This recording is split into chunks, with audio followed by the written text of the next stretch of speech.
Welcome to Strategy Saturday. I'm Charles Carillo, and today we're diving into the life-changing strategy of house hacking, and I'm going to show you exactly how you can start building wealth just like I did. By the way, are you already house hacking or are you considering it? Drop a comment below and let me know. I want to hear what's holding you back or what's been working for you. So house hacking is a very powerful investment strategy. I started my multifamily investing career by purchasing a 3-family house, living in one of the units and renting out the other two. Now, traditional house hacking involves purchasing a 2 to 4 unit property, living in one of the units and renting out the others. And why only 4 units? Because with 5+ unit properties, the property is now considered a commercial property and will not allow you to purchase it with a residential mortgage.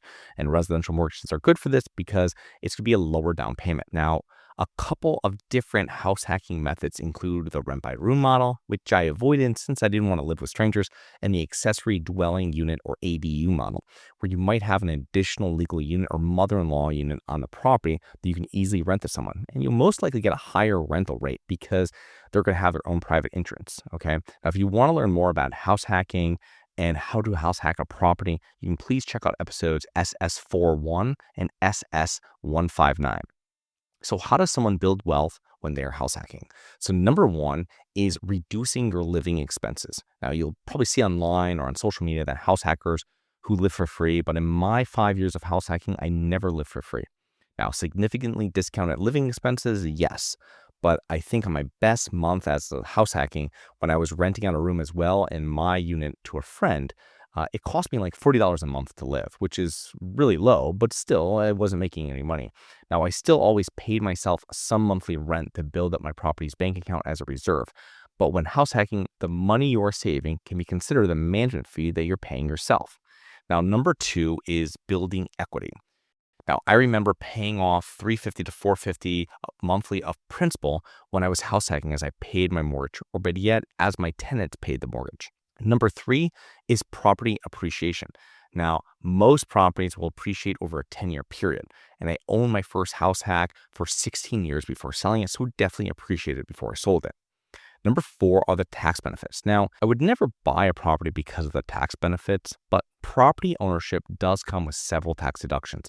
Some of these include mortgage insurance deductions and maintenance expenses. Remember that this is your primary residence, so $250,000 to $500,000 of your capital gains when you sell will be sheltered. Now, when I was house hacking, I knew I wanted to become a property investor and a landlord on a larger scale. So the main benefit of house hacking was learning how to become a landlord on a very small and safe scale, minimal risk. Now, there are only so many issues you have with repairs and tenants when there are only 3 or 4 units that you're managing. Additionally, you live at the property, which makes self-managing the property very easy. You don't have to travel anywhere if there is an issue, and it taught me a lot about dealing with tenants and contractors and managing properties with minimal risk. No matter what your long-term goals are around real estate and investing, house hacking will jumpstart your net worth while allowing you to gain valuable property owner experience. So I hope you enjoyed. Please remember to rate, review, subscribe, submit comments and potential show topics at globalinvestorspodcast.com. If you're interested in actively investing in real estate, please check out our courses and mentoring programs at syndicationsuperstars.com.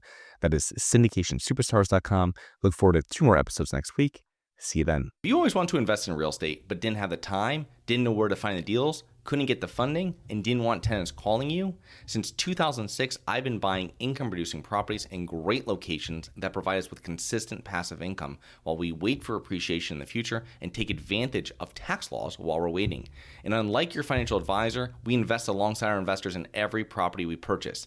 Check out investwithharborside.com. If you like the idea of investing in real estate, if you like the idea of passive income, partner with us at investwithharborside.com. That's investwithharborside.com. Nothing in this episode should be considered specific, personal, or professional advice. Any investment opportunities mentioned on this podcast are limited to accredited investors. Any investments will only be made with proper disclosure, subscription documentation, and are subject to all applicable laws. Please consult an appropriate tax, legal, real estate, financial, or business professional for individualized advice. Opinions of guests are their own. Information is not guaranteed. All investment strategies have the potential for profit or loss. The host is operating on behalf of Syndication Superstars, LLC exclusively.